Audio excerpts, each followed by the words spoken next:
In 1931, renowned American noir film director Roland West started making Corsair his final movie.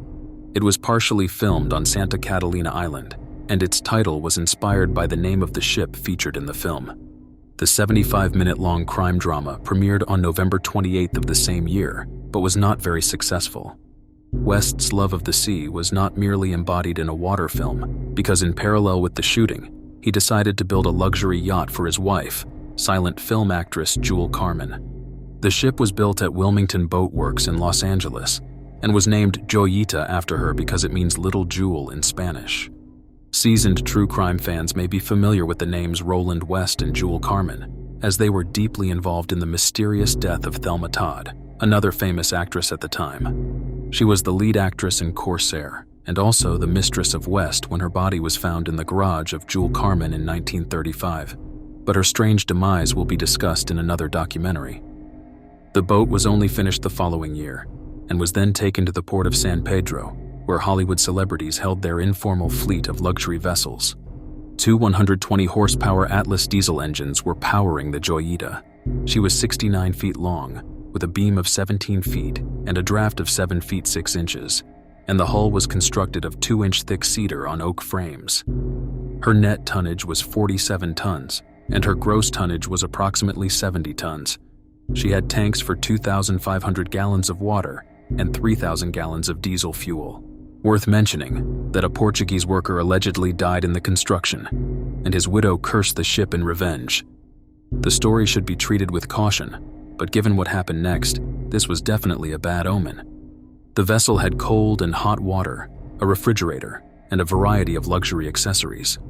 West headed to Panama on the luxury yacht's maiden voyage to go fishing because he wanted to get away from filming for a while.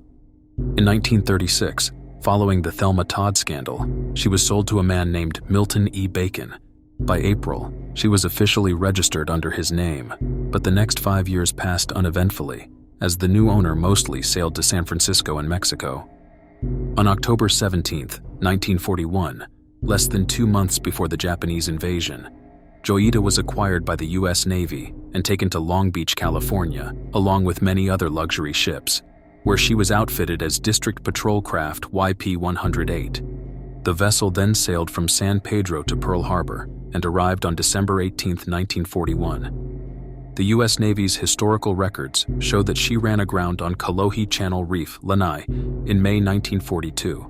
After which Hawaiian tuna packers completed her full conversion for naval service on May 21, 1942, in Honolulu, Hawaii. During the renovation, she received 2 new gray marine diesel engines, each providing 225 horsepower and driving independent shafts and propellers, as well as 2 extra General Motors diesel engines for the generators of 20 kilowatts with 120-volt output.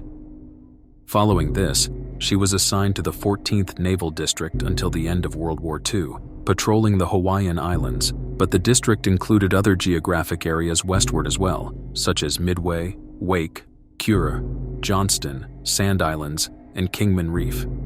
The ship became surplus after 1945, so in 1946 the military equipment was removed, and 2 years later it was sold to the Hawaiian Louis brothers, who transformed her into a fishing vessel after adding cork lining to the hull, along with refrigeration equipment for the caught fish. However, in 1950, they decided to sell the Joyita because they didn't make much profit. The next owner, William Tavares, did not use the boat much, so in 1952 he passed her to Dr. Catherine Lumala, a professor of anthropology at the University of Hawaii. The scientist paid $17,000 and then chartered Joyita to her friend, Captain Thomas H. Miller, nicknamed Dusty. He was born in Cardiff, the capital of Wales, on December 29, 1913, but in 1955 he lived east of Fiji and Samoa and used the vessel as a merchant and fishing boat in addition to passenger transport.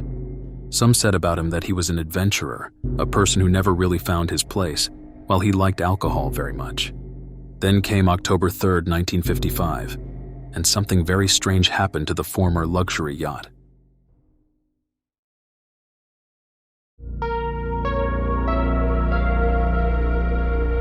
The ship was stationed in the port of Apia, the capital of Samoa, and the captain was able to make good revenue from passenger and cargo transport. Miller really needed the money because he had a lot of debt from unsuccessful fishing trips in the past. He even had to live on his boat during tough times. The vessel was supposed to sail out on the noon tide the previous day towards the Tokelau Islands, 267 miles to the north, but a minor technical error hindered the journey. Unfortunately, the port side engine clutch failed, and it couldn't be repaired. They took the risk nonetheless, and the Joyita left Samoa at 5 a.m. on October 3rd with only one functioning engine. Besides the 16 crew members, there were 9 passengers on board as well, and they were expected to reach their destination within 48 hours at the latest. It was also known that Captain Miller and his American first mate, Charles R. Simpson, didn't get along well. The seamen were from Kiribati, Tokelau, and Samoa, along with a 66-year-old New Zealander. 2 of the passengers came from the hospital in Apia, a 41-year-old surgeon named Dr. Alfred Parsons, who was preparing for an amputation in Tokelau, and his companion, Herbert T. Hodgkinson. One Takamalapana, a dispenser from Fakaofo Hospital, also came to help with the preparations.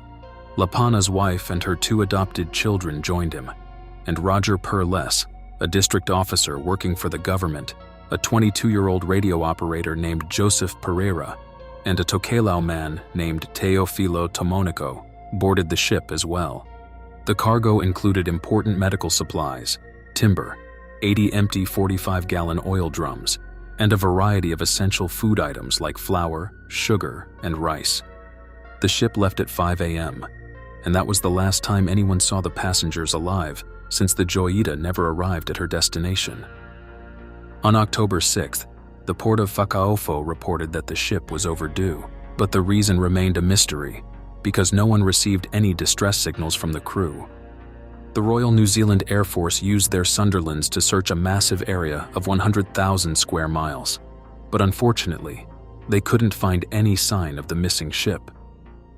Over a month had passed when Captain Gerald Douglas of the merchant ship SS Tuvalu spotted something on the open ocean. On November 10th, they sailed from Suva, the capital of Fiji, to Tuvalu, Funafuti, and a ship adrift appeared in the distance.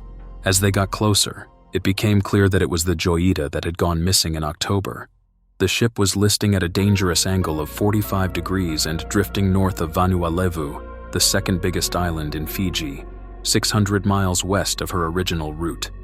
Barnacles were growing above the waterline on the outside, indicating that the boat had been listing on the port side for quite a while. The ship itself mostly remained structurally intact, thanks to the previously added 640 cubic feet of cork lining, which made her basically unsinkable. After the water was pumped out of the hull, they managed to stabilize the vessel and tow it to Suva. But things got even stranger here. The official inquiry took place in Apia in February 1956, but experts could only determine why the ship became flooded. The investigation revealed that a 2.5-centimeter pipe in the raw water circuit of the portside auxiliary engine's cooling system had failed due to galvanic corrosion.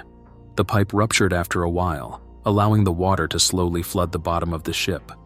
This could have been prevented by detecting the leak in time, but the crew probably noticed the danger only when the water was already 9 inches above the cooling pipe in the engine room, but by then it was impossible to find the break.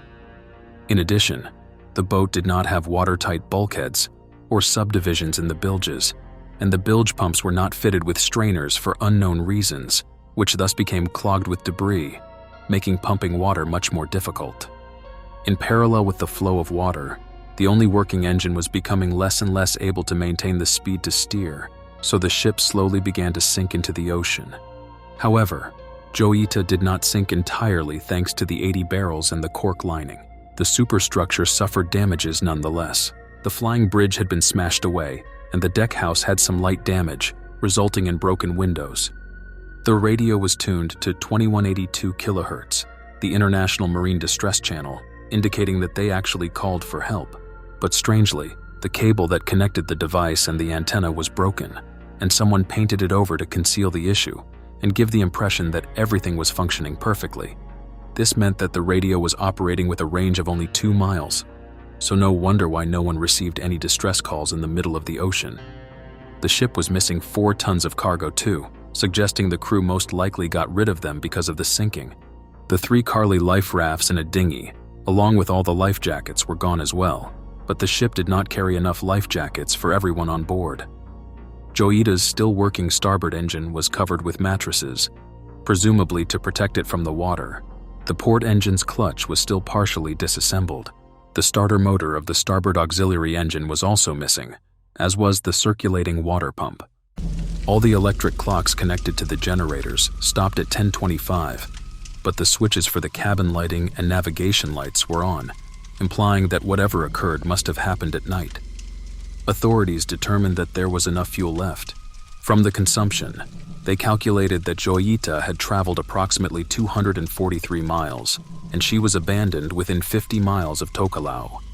According to the investigation, the leakage most likely started after 9 p.m. on the second day, which was followed by 9 hours of darkness in the night.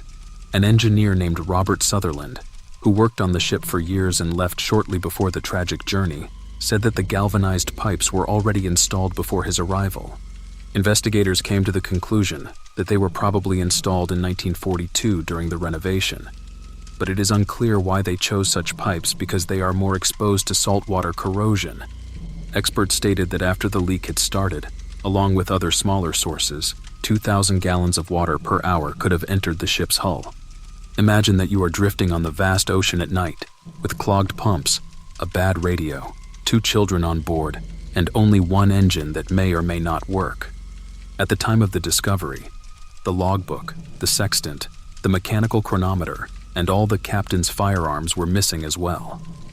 It is possible that the irreparable engine caused a huge panic, and the crew ordered everyone into the lifeboats, and not knowing where the waves would take them, they also took the navigation tools with them. However, it's still hard to understand because there was a strong wind blowing at 40 miles per hour outside, which means grade 8 on the Beaufort scale of 12, when waves of greater length form on the water that could be 5.5 to 7.5 meters tall, while authorities issue a second-degree storm signal, meaning the usage of boats and sailing are forbidden.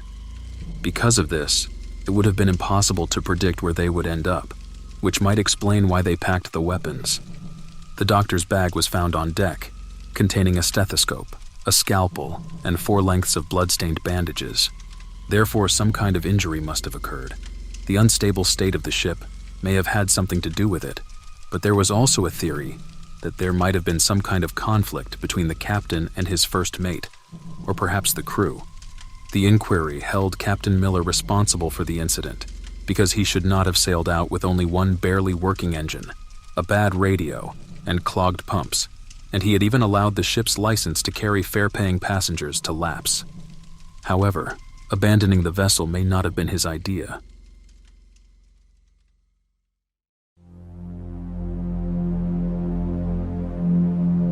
It's still a mystery what exactly happened to the 25 people who left Apia, because no one has found any trace of them since their disappearance.